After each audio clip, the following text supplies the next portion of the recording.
Hello everyone, कैसे हैं आप सभी। स्वागत है आप सभी का स्टडी विद रैंकर्स के यूट्यूब प्लेटफॉर्म पर। और हम कर रहे थे भारतीय संविधान, और भारतीय संविधान में आज हमारा टॉपिक है राष्ट्रपति। ठीक है, तो आज हम राष्ट्रपति के बारे में पढ़ने वाले हैं। ठीक है, और एक एक करके सब कुछ देखेंगे राष्ट्रपति के बारे में। तो जो लोग नए हैं उनके लिए, मेरा नाम है हृदय प्रताप सिंह। मैंने क्लियर किए हैं सारे exam and last year I have gained 98 percentile in UP triple PET examination.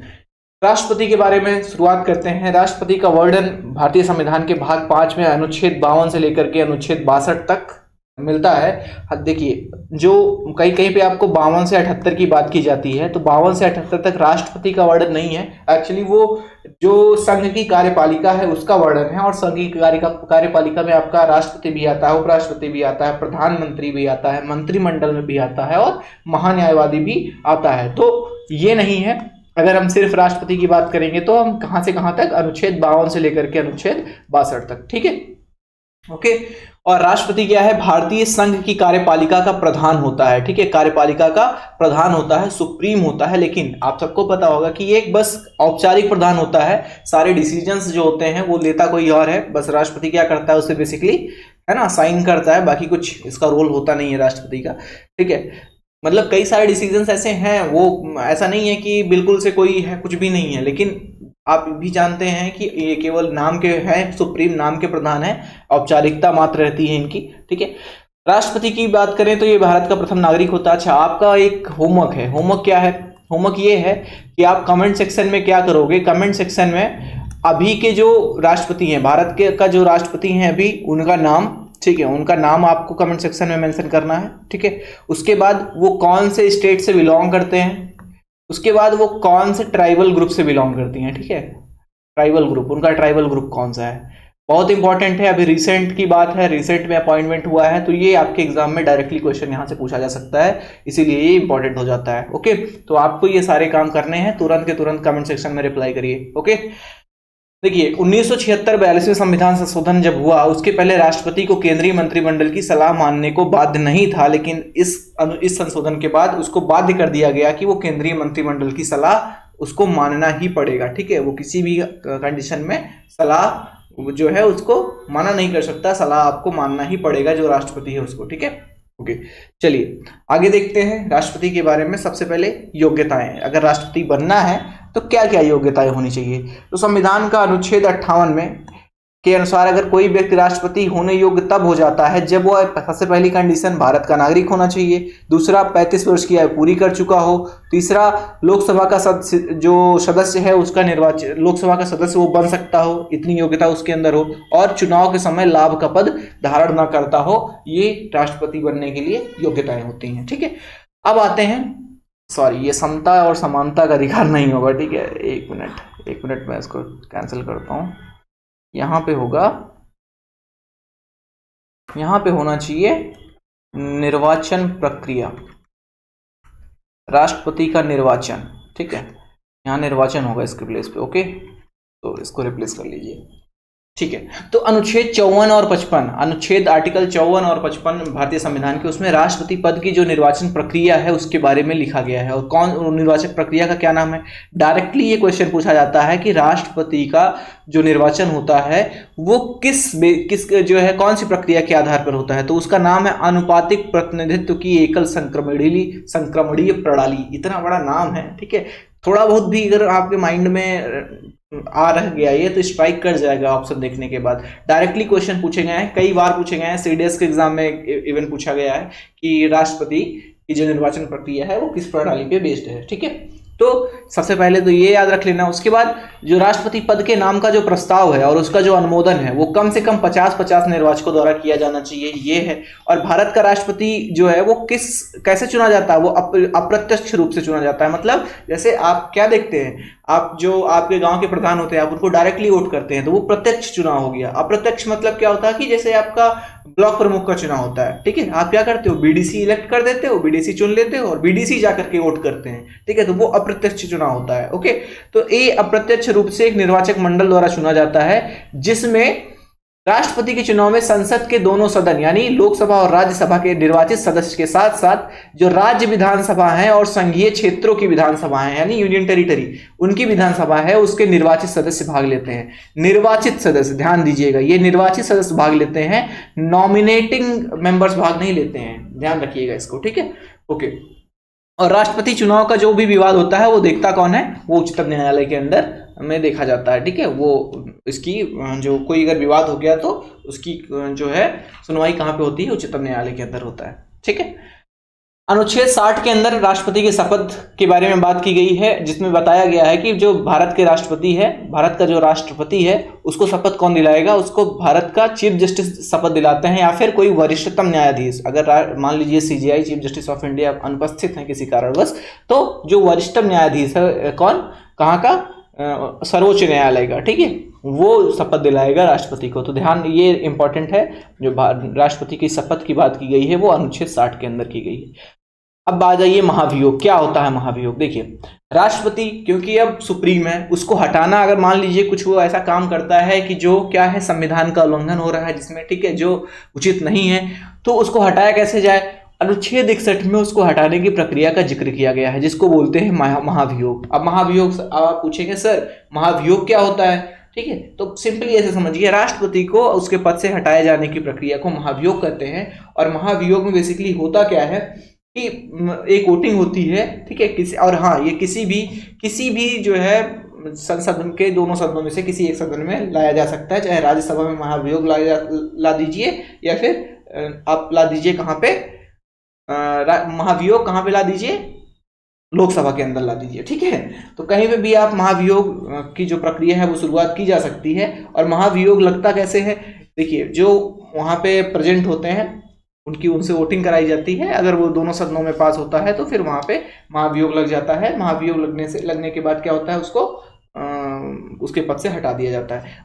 फिलहाल महाभियोग आप जानते रहिए कि अनुच्छेद 61 के अंदर इसकी बात की गई है, ये इंपॉर्टेंट है, ज़्यादा अंदर जो है आपको पढ़ने की जरूरत है नहीं आपके सिलेबस के हिसाब से, ठीक है। हालांकि जो संविधान का उल्लंघन शब्द है ना, उसको परिभाषित किया नहीं है, ओके। और महाभियोग संसद की एक अर्ध न्यायिक प्रक्रिया है, ध्यान रखिएगा इसको, क्वासी जुडिशियल प्रक्रिया, क्वासी जुडिशियल, ठीक है, ध्यान रखिएगा इसको, क्वासी जुडिशियल प्रक्रिया है महाभियोग, ध्यान रखिएगा, इंपॉर्टेंट है, डायरेक्टली क्वेश्चन पूछा है आयोग ने इसके बारे में, ओके। और एक इंपॉर्टेंट फैक्ट ये है कि अभी तक भारत में किसी भी राष्ट्रपति के ऊपर महाभियोग की प्रक्रिया लगाई नहीं गई है, ओके। चलिए अब चलते हैं राष्ट्रपति की शक्तियां के बारे में, क्या क्या राष्ट्रपति की शक्तियां हैं, ठीक है। तो सबसे पहले बात करेंगे कार्यकारी शक्तियों के बारे में। देखिए, भारत सरकार के जितने भी शासन संबंधी कार्य हैं, ठीक है, वो राष्ट्रपति के नाम पे किए जाते हैं। और केंद्र सरकार की सारी शक्तियां राष्ट्रपति के हाथों में निहित होती हैं, ओके। सारी शक्तियां राष्ट्रपति के हाथों में निहित होती हैं। और राष्ट्रपति निम्न पदों पर नियुक्ति करने का अधिकार है, उसमें से देखिए, प्रधानमंत्री की नियुक्ति भी कौन करता है, राष्ट्रपति करता है। आप कहेंगे सर ऐसा तो नहीं है, वो तो चुनाव होता है। देखिए, शपथ कौन दिलाता है जी, प्रधानमंत्री को शपथ कौन दिलाता है, राष्ट्रपति दिलाता है ना। तो प्रधानमंत्री के साथ साथ उसके सलाहकार और मंत्रिपरिषद के अन्य सदस्यों की भी जो नियुक्ति है वो कौन करता है, वो राष्ट्रपति करता है, ठीक है।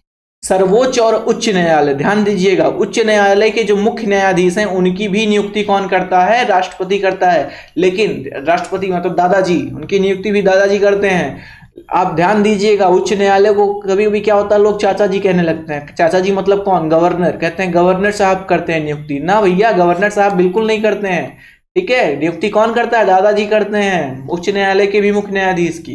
इसके अलावा जो नियंत्रक और महालेखा परीक्षक है उसकी नियुक्ति भी राष्ट्रपति करता है। महान्यायवादी, राज्यपाल, मुख्य चुनाव आयुक्त और जो अलग और बाकी चुनाव आयुक्त हैं उनकी भी नियुक्ति कौन करता है, राष्ट्रपति करता है। संघ लोक सेवा आयोग के अध्यक्ष और अन्य सदस्य जो हैं उनकी भी नियुक्ति राष्ट्रपति करता है। वित्त आयोग, भाषा आयोग, पिछड़ा वर्ग आयोग, राष्ट्रीय महिला आयोग, मानवाधिकार आयोग, अल्पसंख्यक आयोग और अनुसूचित क्षेत्रों के प्रशासन के संबंध में रिपोर्ट देने वाले आयोग के जो सदस्य होते हैं उनकी भी नियुक्ति राष्ट्रपति करता है, ठीक है, ध्यान दीजिएगा, ओके। इसके बाद राष्ट्रपति की कार्यकारी शक्तियां समाप्त होता है। राष्ट्रपति की कार्यकारी शक्तियों के बाद जो अगला टॉपिक होगा आपका वो होगा विधायी शक्तियां, ठीक है। चलिए विधायी शक्तियों पे चलते हैं। देखिए, राष्ट्रपति संसद का एक अभिन्न अंग है। जब अगर आपको बात की जाए कि संसद किससे मिलकर बनी हुई है तो मैं आपको भी पढ़ाऊंगा। तो संसद 3 पार्ट्स में है, लोकसभा, राज्यसभा एंड राष्ट्रपति यानी दादाजी, ठीक है। तो संसद का अभिन्न अंग है राष्ट्रपति, और इसके हस्ताक्षर से ही कोई कानून बनता है। जब तक भाई साहब यानी दादाजी जब तक साइन नहीं करेंगे तब तक नहीं बनने वाला है। हालांकि अब तो दादी जी बोलना पड़ेगा, बट दादाजी, मैं राष्ट्रपति पढ़ता हूँ तो माइंड में दादाजी दादाजी सोचता हूँ, ठीक है। तो आप भी ऐसे पढ़ेंगे तो थोड़ा मजा आता है इस वजह से, ठीक है। और ये संसद की बैठक बुला सकता है अथवा कुछ समय के लिए स्थगित कर सकता है, और लोकसभा को विघटित भी कर सकता है। और ऐसा लिखा किसमें गया है? अनुच्छेद 85 के अंतर्गत लिखा गया है। इस स्लाइड में जितने अनुच्छेद हैं उसको भैया याद कर लीजिएगा, वेरी वेरी इंपॉर्टेंट है, ठीक है। अब नहीं याद करेंगे तो आपके एग्जाम में आपका क्वेश्चन छूटेगा, तो वो आपकी मर्जी है, आपकी जिम्मेदारी है, ठीक है, मेरी नहीं है। मेरा काम जो है मैं करवा दे रहा हूँ, याद कर लेना बस, ठीक है। संसद के संयुक्त अधिवेशन का आह्वान कर सकता है कौन? राष्ट्रपति। और ये कहाँ लिखा हुआ है? ये लिखा गया है अनुच्छेद 108 के अंतर्गत। अच्छा, जो ये संसद का संयुक्त अधिवेशन होता है ना, इसकी अध्यक्षता कौन करता है? आप पूछेंगे सर आह्वान जिसने कहा किया है वही तो करेगा? नहीं, बिल्कुल वो नहीं करेगा। इसकी अध्यक्षता करता है लोकसभा अध्यक्ष। मतलब जो संसद का संयुक्त अधिवेशन बुलाया जाएगा उसकी अध्यक्षता कौन करेगा? उसकी अध्यक्षता करेगा लोकसभा अध्यक्ष। अभी ये क्वेश्चन पूछा गया था सीडीएस में, इसी साल पूछा गया है, ठीक है। चुनाव के बाद संसद के प्रथम सत्र को संबोधित कर सकता है, अनुच्छेद 87 में यह है। राज्यसभा के लिए 12 सदस्यों को जो मनोनीत किया जाता है, वो अनुच्छेद 80A में इसका जिक्र है। 12 सदस्यों को मनोनीत किया जाता है ना, किस लिए? जैसे वो साहित्य से जुड़े हों, विज्ञान, कला या समाज सेवा से जुड़े हैं, तो 12 सदस्य ऐसे राष्ट्रपति मनोनीत करता है राज्यसभा के लिए, ठीक है। और संचित निधि से खर्च संबंधी विधेयक, अनुच्छेद 266, उसके बारे में देखिए, अगर इसे जो रिजर्व मनी है भारत का, उससे पैसा निकालना है गवर्नमेंट को, ठीक है, उससे पैसा निकाल के खर्च करना है, तो बिना राष्ट्रपति के परमिशन के वो पैसा नहीं निकाल सकता है, ठीक है। और राज्यों की सीमा परिवर्तन हो रहा है या फिर नए राज्य के निर्माण हो रहे हैं, उसके बारे में अगर कोई विधेयक संसद भवन के अंदर लाया जाता है तो वो भी राष्ट्रपति के सिग्नेचर के बाद ही हो सकता है, ऐसे नहीं हो सकता है। और ये मेंशन कहाँ पे है? ये मेंशन है आर्टिकल 3 के अंदर, ठीक है। चलिए राष्ट्रपति की वित्तीय शक्तियों के ऊपर चलते हैं। देखिए, सबसे पहला है धन विधेयक। राष्ट्रपति की पूर्व अनुमति से ही संसद में प्रस्तुत किया जाएगा। ऐसा नहीं है कि बिना आप ऐसा नहीं कर सकते कि राष्ट्रपति से बिना पूछे धन विधेयक प्रस्तुत कर दें, ठीक है। तो ये कहाँ पे मेंशन है? ये मेंशन है अनुच्छेद 117 के अंतर, ठीक है। और वार्षिक वित्तीय विवरण जो है, जिसको केंद्रीय बजट भी कहते हैं, उसको संसद के समक्ष कौन रखता है? राष्ट्रपति रखता है। और कौन से अनुच्छेद में है ये? अनुच्छेद 112 में है। वित्त आयोग का गठन, इंपॉर्टेंट है ये, वित्त आयोग का गठन कौन करता है? राष्ट्रपति करता है। और ये मेंशन कहाँ पे है? अनुच्छेद 280 के अंतर्गत है, ठीक है। अब राष्ट्रपति की न्यायिक शक्तियों के बारे में सबने पढ़ा होगा, आपने भी देखा होगा। राष्ट्रपति के अंदर दादाजी क्या कर सकते हैं? किसी को भी जो जिसके ऊपर दोष सिद्ध हो चुका है, जो कल्प्रिट है, जो मुजरिम है, उसके ऊपर जो दंड आदेश मिला है, मतलब जो उसको दंड दिया गया है, उसको निलंबित कर सकता है, माफ कर सकता है या फिर परिवर्तित कर सकता है। और ये बातें कहाँ पे हैं? मेंशन है भारतीय संविधान के अनुच्छेद 72 में मेंशन है कि वो ऐसे ऐसे कर सकता है, ठीक है, ओके। अब जो इसके राष्ट्रपति की न्यायिक शक्तियां हैं वो कितने प्रकार की हैं, ठीक है। वो क्षमादान की जो शक्तियां हैं वो 5 प्रकार की हैं। क्षमा, प्रविलंबन, परिहार, विराम और लघुकरण। क्षमा का मतलब क्या हुआ? ध्यान से सुनते जाइए, बस आपको याद नहीं करना है, बस सुनते जाइए। 5 प्रकार के होते हैं, ये जान लीजिए, और सुनते जाइए कि क्षमा का मतलब क्या हुआ। इसमें क्या होता है? जो दंड होता है, दंड और बंदीकरण दोनों को हटा दिया जाता है तथा दोषी को सभी दंडादेशों और जो उसके ऊपर अर्हता उसकी खत्म की गई है उससे उसको पूर्णतः मुक्त कर दिया जाता है, ठीक है। प्रविलंबन क्या होता है? जिसको हिंदी में रिप्रीव बोलते हैं। इसका मतलब ये है कि किसी दंड पर, मृत्यु दंड पर, विशेषकर मृत्यु दंड पर अस्थायी रोक लगा देना, मतलब अभी इसको फांसी नहीं दी जाएगी, ठीक है। इसका जो मेन मोटिव होता है कि दोषी व्यक्ति का क्षमा याचना अथवा दंड के स्वरूप परिवर्तन की याचना के लिए समय दे देना, है ना, ताकि उसको थोड़ा समय मिल जाए।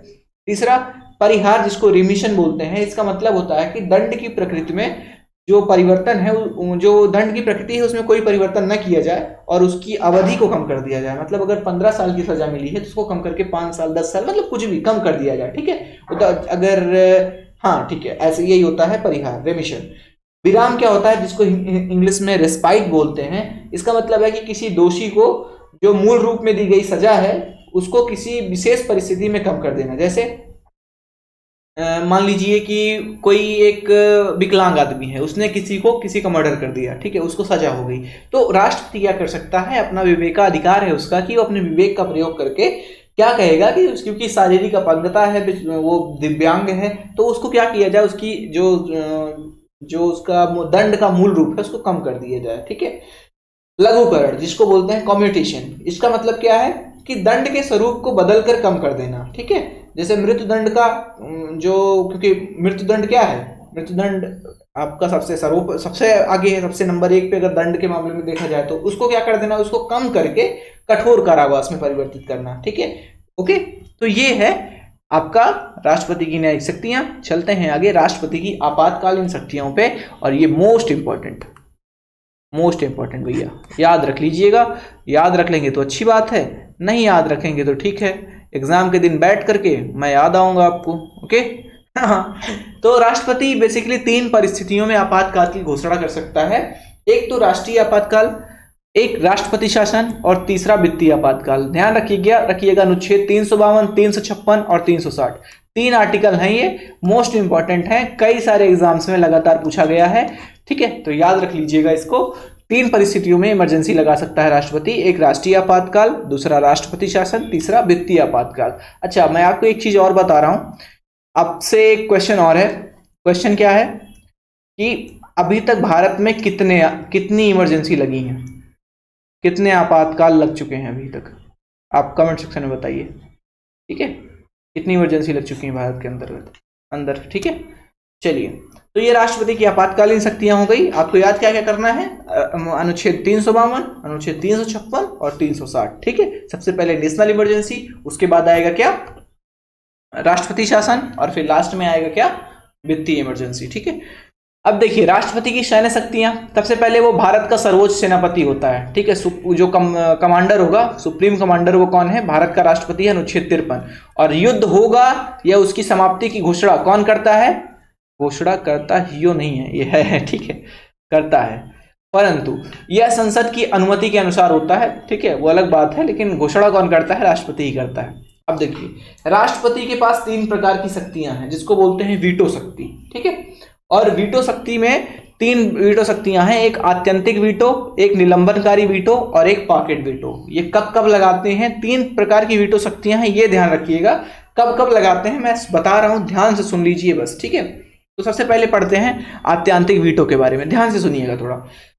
इसका संबंध जो है राष्ट्रपति की उस शक्ति से होता है जिसमें वह संसद द्वारा जो पारित विधेयक है ना, वो अपने पास सुरक्षित रखता है, और विधेयक इस प्रकार समाप्त हो जाता है और जो एक्ट है वो बन नहीं पाता है। ठीक है, ओके, ध्यान रखिएगा, ये है आत्यंतिक वीटो, जिसको एब्सोल्यूट वीटो बोलते हैं। दूसरा है निलंबनकारी वीटो, जिसको सस्पेंस वीटो बोलते हैं। इस वीटो का प्रयोग तब करता है राष्ट्रपति जब वह किसी एक्ट को संसद के पुनर्विचार हेतु लौटाता है, हालांकि बाद में जो संसद है उस विधेयक को पुनः किसी संशोधन के बिना अथवा संशोधन के साथ, दोनों कंडीशन में, चाहे वो संशोधन करे या संशोधन ना करे, अगर पारित करके राष्ट्रपति के पास भेजती है तो उस पर राष्ट्रपति को अपनी स्वीकृति देना बाध्यकारी है, मतलब उसको स्वीकृति देनी ही पड़ेगी, और राष्ट्रपति के इस वेटो को, उस विधेयक को साधारण बहुमत से पुनः पारित कराकर निरस्त किया जा सकता है। ये निलंबनकारी वीटो में है, सस्पेंस वीटो में। पॉकेट वीटो का मतलब क्या है, इसमें राष्ट्रपति एक्ट पे ना तो कोई सहमति देता है और ना तो उसको अस्वीकार करता है कि भैया ठीक है, ना तो मैं हाँ करूंगा ना तो ना करूंगा, और ना ही उसको वापस करूंगा, लेकिन एक टाइम होता है, एक अनिश्चित काल होता है, विधेयक को लंबित कर देता है। राष्ट्रपति की विधेयक पर किसी भी प्रकार का निर्णय न देने की शक्ति पॉकेट वीटो के नाम से जानी जाती है। तो ये 3 प्रकार के राष्ट्रपति की वीटो पावर्स हैं, जिसका इस्तेमाल वो विभिन्न केसेस में करता है। ठीक है, ओके, और हाँ ठीक है, बाकी और क्या है, राष्ट्रपति की वीटो शक्तियां हो गई। अब चलिए कुछ इंपॉर्टेंट फैक्ट्स हैं, ये ध्यान में रख लीजिएगा, ये थोड़ा पढ़ लीजिएगा, ध्यान से पढ़ लीजिए। सबसे पहले क्या, नीलम संजीव रेड्डी, इन भाई साहब को, दादाजी, ये भी दादाजी थे, भाई साहब नहीं है, ठीक है, एकमात्र निर्विरोध रूप से निर्वाचित राष्ट्रपति थे। ठीक है, मतलब निर्विरोध रूप से निर्वाचित हुआ, अगर आपसे पूछा जाए कि भारत में राष्ट्रपति, तो केवल और केवल कौन है, नीलम संजीव रेड्डी हैं। ओके, उसके बाद राष्ट्रपति शपथ की शपथ लेने वाले एकमात्र मुख्य न्यायाधीश कौन है, तो उनका नाम है न्यायमूर्ति मोहम्मद हिदायतुल्लाह। देखिए, अगर राष्ट्रपति किसी कारणवश देश के अंदर नहीं है या फिर किसी कारणवश डेथ हो जाती है राष्ट्रपति की, है ना, कई सारे कोई सर्कमस्टांसेस ऐसे क्रिएट होते हैं, ठीक है। तो राष्ट्रपति की अनुपस्थिति में जो उपराष्ट्रपति होता है वो कार्यभार संभालता है। अगर उपराष्ट्रपति भी नहीं है तो जो चीफ जस्टिस ऑफ इंडिया होता है वो कार्यभार संभालता है। तो केवल एक बार ऐसा हुआ है जब राष्ट्रपति और उपराष्ट्रपति दोनों पद खाली था, और उस समय जो न्यायमूर्ति हिदायतुल्लाह थे, मोहम्मद हिदायतुल्लाह उस समय थे मुख्य न्यायाधीश, वो बने थे राष्ट्रपति। ठीक है। डॉक्टर राजेंद्र प्रसाद 2 कार्यकाल वाले इकलौते मुख्यमंत्री, कहां से आ गया यार, है राष्ट्रपति होगा यहाँ पे, सॉरी। ठीक है, इकलौते राष्ट्रपति थे। और बीबी गिरी क्या थे, पहले कार्यवाहक राष्ट्रपति थे। ठीक है, बीबी गिरी से पहले कोई भी कार्यवाहक राष्ट्रपति भारत के अंदर नहीं हुआ था। ठीक है, तो चलिए यही रहा आज का सेशन। आई होप आपको सब कुछ समझ में आ गया होगा और राष्ट्रपति दादाजी के बारे में अब आप क्लियर हो गया होगा सब कुछ। ओके, चलिए सेशन यहीं पे खत्म करते हैं। Please like this video and share this video with your friends and please subscribe my YouTube channel. Thank you, God bless you all.